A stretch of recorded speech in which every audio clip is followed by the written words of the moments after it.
Nos encontramos en otro video y esta vez es para hablar de respiración celular. Bueno, en el video anterior estuvimos mencionando que hay muchos procesos celulares para obtener energía y que eso va a ser lo que nos va a convocar durante toda esta unidad. Vamos a empezar hablando de la glucólisis. Yo sé que insisto mucho con este tema, pero vamos a intentar de mirar la palabra que en un principio parece difícil e intentar buscar palabras conocidas que la compongan. En este caso, podríamos hablar de lisis, que tal vez ya resulta familiar, y gluco, que si tenemos suerte también les resulta familiar. Entonces, podemos interpretar que es el proceso de ruptura de la molécula de glucosa. Entonces, dicho esto, vamos a dar una definición un poco más formal, que tiene que ver con el conjunto de reacciones químicas que oxidan parcialmente a la molécula de glucosa. Recordamos que oxidar era dar electrones, entonces vamos a entender como oxidación, en este caso, a la ruptura de la glucosa. Entonces, ¿por qué decimos parcialmente? Porque recordemos que la glucosa tiene muchos carbonos. Entonces no vamos a romper completamente su estructura, sino que simplemente vamos a partirla a la mitad, si quisiéramos decirlo de una manera sencilla. Bueno, entonces, otra cosa que es muy importante es recordar qué ocurre en el citoplasma. A veces es confuso porque generalmente se presenta a la mitocondria y luego se habla de la respiración celular que comienza con la glucólisis. Entonces, uno tiene la tendencia de poner que la glucólisis ocurre en la mitocondria, pero eso es un error y es una trampa muy común de los parciales. Entonces deben recordar que siempre la glucólisis ocurre en el citoplasma. Dicho esto y remarcado,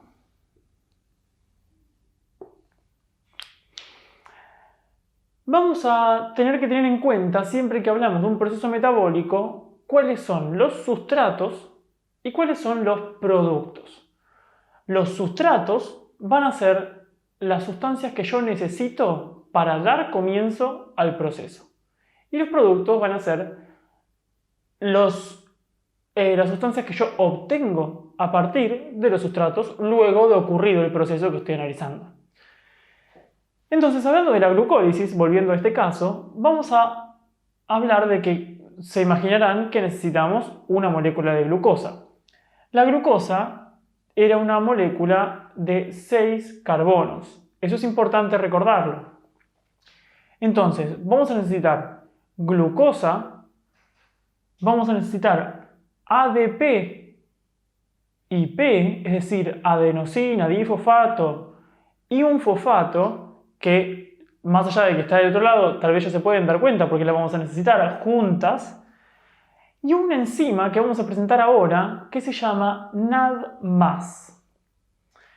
Bueno, esta flecha representa el proceso, es decir, en todo este momento ocurre la glucólisis. ¿Y qué es lo que obtenemos de la glucólisis? Bueno, vamos a obtener 2 ácidos pirúvicos. También vamos a encontrarlos y vamos a referirnos mucho a ellos como piruvatos, con B corta. Entonces, estos 2 ácidos pirúvicos, si notan, tienen 3 carbonos cada uno. Es decir, retomamos la idea de que estamos partiendo la glucosa en 2 partes. Porque pasemos de una molécula de 6 a 2 moléculas de 3. Entonces, al romper enlaces químicos, ustedes pueden recordar que se libera energía. Y si yo tengo ADP y P, puedo tener la suerte de almacenarla en forma de ATP, que es la energía que luego me va a servir para muchos procesos. Y además voy a conseguir la enzima NADH, que es la enzima NAD en su estado reducido. Es decir, si acá se oxida parcialmente a la molécula de glucosa, yo les dije que cada vez que escuchen la palabra se oxida esto, inmediatamente tienen que pensar quién se redujo. Porque si se oxida es que está dando electrones. y alguien tiene que recibirlos. En este caso, vamos a ver que la glucosa, al oxidarse y liberar sus electrones, se los otorga a la enzima NADH, que se convierte a la enzima NAD+, que se convierte en NADH. Y acá me olvidé de poner un 2, porque son dos enzimas que se convierten en dos enzimas reducidas. Entonces, si miramos esta ecuación donde tenemos ATP de este lado, y si recordamos que estamos hablando de romper una molécula y obtener energía, tal vez podamos recordar qué tipo de proceso metabólico estamos hablando. Se trata de un proceso catabólico y exergónico.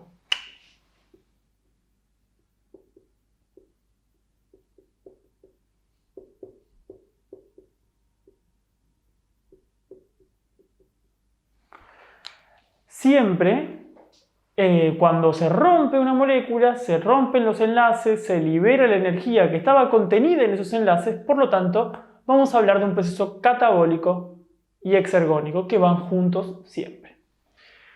Bueno, habiendo dicho esto, vamos a mencionar que el balance energético, es decir, si es un proceso que se ocupa de obtener energía, bueno, ¿cuánta energía obtiene? Obtenemos 2 moléculas de ATP. Y voy a hacer un comentario que no es fundamental, pero que me gustaría que lo sepan, que es que, ¿por qué decimos balance energético? Porque en realidad, si vamos a ser estrictos, la glucólisis es un conjunto de muchas reacciones, no es solamente una. Y entre esas reacciones, termino teniendo que usar 2 ATP para que ocurra. Para darle el empuje a la reacción, utilizo energía. Y cuando termina la glucólisis, obtengo 4 moléculas de ATP. Entonces, el balance energético es como si yo invertí 2 y gané 4. Bueno, el balance de lo que gané es 2. Entonces, hablamos de balance energético. Lo que tienen que recordar es que la glucólisis da 2 ATP. Pero, si les interesa, es un dato que pueden tener en su lista de datos. Y por último vamos a mencionar que es un proceso que ocurre tanto en la respiración aeróbica como en la respiración anaeróbica. Es decir, si hablamos de respiración celular, siempre tenemos que empezar mencionando la glucólisis, que ocurre en el citoplasma. Y nos vemos en el próximo video para ver los próximos tipos tanto de respiración aeróbica como de anaeróbica.